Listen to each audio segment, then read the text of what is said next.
राजस्व विधि व्यवस्था समन्वय समिति बनाई है। आज सरकार पहले से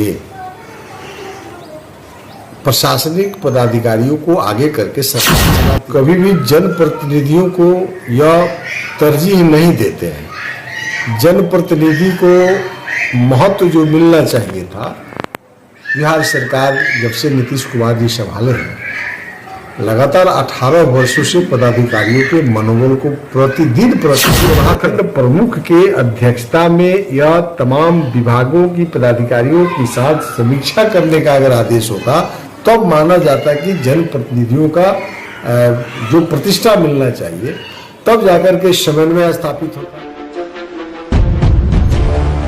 देखिए, बिहार सरकार ने प्रखंड स्तरीय समन्वय समिति और प्रखंड स्तरीय राजस्व विधि व्यवस्था समन्वय समिति बनाई है। इसके संबंध में सीधा मेरा कहना है कि बिहार सरकार पहले से प्रशासनिक पदाधिकारियों को आगे करके सरकार चलाती है। हमेशा माननीय मुख्यमंत्री नीतीश कुमार पर आरोप लगता रहा है कि ब्यूरोक्रेसी को आगे करके यह काम करते हैं, क्योंकि यह खुद इंजीनियर हैं। कभी भी जनप्रतिनिधियों को यह तरजीह नहीं देते हैं। जनप्रतिनिधि को महत्व जो मिलना चाहिए था, बिहार सरकार जब से नीतीश कुमार जी संभाले हैं, लगातार 18 वर्षों से पदाधिकारियों के मनोबल को प्रतिदिन बढ़ाते रहते हैं। हाल में देख रहे होंगे, कई विभाग के कमिश्नर और मंत्री का आपस में समन्वय नहीं है, लेकिन दिमाग को डाइवर्ट करने के लिए फिर एक बार जमीन पर भी प्रशासनिक पदाधिकारियों को मजबूत करना। बिहार सरकार के अंदर जो कमिश्नर लेवल के लोग हैं, वहाँ तो आप देख रहे थे। अब प्रखंड स्तर पर प्रखंड विकास पदाधिकारी के नेतृत्व में प्रखंड के जितने भी प्रखंड स्तरीय सभी विभाग के पदाधिकारियों को मेंबर बनाया गया है और कलेक्टर के प्रतिनिधि के रूप में वीडियो काम करेंगे और उसमें तमाम विभागों की समीक्षा की जाएगी। बहुत अच्छी बात है, लेकिन प्रखंड प्रमुख जो प्रखंड के अध्यक्ष होते हैं और माननीय सांसद, माननीय विधायक, माननीय विधान परिषद के सदस्य और माननीय राज्यसभा के सदस्य, पंचायत समिति के सदस्य होते हैं और माननीय मुखिया भी होते हैं और प्रखंड स्तर के सभी प्रशासनिक पदाधिकारी भी सदस्य होते हैं। तो ऐसी परिस्थिति में प्रखंड विकास पदाधिकारी के नेतृत्व में एक अलग से विभागीय समीक्षा करना, तो पंचायत समिति का क्या महत्व रह गया? तो ये तो वाजिब तब होता है जब प्रखंड प्रमुख के अध्यक्षता में यह तमाम विभागों की पदाधिकारियों के साथ समीक्षा करने का अगर आदेश होता, तब माना जाता कि जनप्रतिनिधियों का जो प्रतिष्ठा मिलना चाहिए, तब जाकर के समन्वय स्थापित होता।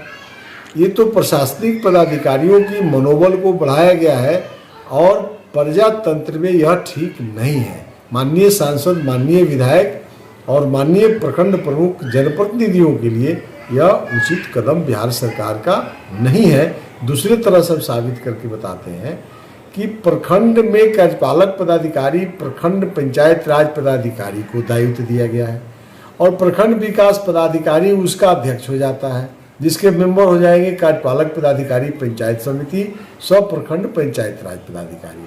अब उनकी मनोबल कहाँ चली गई? अब तो ब्लॉक प्रमुख के जो कार्यपालक पदाधिकारी पंचायत समिति होंगे, वो प्रखंड विकास पदाधिकारी के सामने मुंह नहीं उठाएंगे। तो प्रधानमंत्री आवास में, मनरेगा जैसे योजनाओं में बड़े पैमाने पर लूट मचा हुआ है, ये तो और लूट बढ़ जाएगा ना। तो इसलिए जनप्रतिनिधियों को इग्नोर किया गया है। जहाँ तक विधि व्यवस्था के सवाल है, अच्छी बात है कि ये तो पहले से भी राजस्व विभाग के जो सीईओ होते हैं वो करते रहते हैं, लेकिन अच्छा होता कि आप प्रखंड प्रमुख के लेवल से अध्यक्षता में आप समन्वय स्थापित करने का, लॉ एंड ऑर्डर को भी देखने का और विधि व्यवस्था पर क्या हो रहा है ये करते।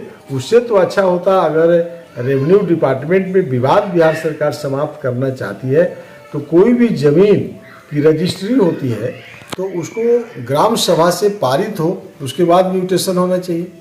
बगैर ग्राम सभा में पारित किए हुए किसी को पर्चा निर्गत मत करिए। आप ग्राम सभा में दूध का दूध, पानी का पानी हो जाएगा दस्तावेज रजिस्ट्री करके आइए, दस्तावेज को पढ़ करके सुनाया जाएगा। अगर वाजिब जमीन रजिस्ट्री हुआ होगा तो वहाँ ग्राम सभा में पास होगा, नहीं तो ग्राम सभा में रिजेक्ट हो जाएगा, उसका म्यूटेशन नहीं होगा, उस रजिस्ट्री को रद्द करिए। तो यदि यह बिहार सरकार करती तो बिहार में 90% भूमि विवाद समाप्त हो जाता। लेकिन सरकार की मंशा है जनप्रतिनिधियों को नीचा दिखाना, इसीलिए जो यह प्रखंड स्तरीय समन्वय स्थापित करने के लिए दोनों कमेटी ये बेतुका है, इसका कोई मतलब नहीं है। ये प्रशासनिक पदाधिकारियों के मनोबल को बढ़ाना है और जनप्रतिनिधियों के मनोबल को घटाना है। लॉ एंड ऑर्डर के संबंध में हमने कहा ये तो पहले से है ना, लेकिन जो विधि व्यवस्था है, राजस्व में जो कमी है, राजस्व विभाग में जो भ्रष्टाचार है, इसके लिए भी प्रखंड प्रमुख के निगरानी में समन्वय स्थापित करने के लिए कमेटी बनना चाहिए। बगैर जनप्रतिनिधि के कोई भी कमेटी का कोई मतलब नहीं।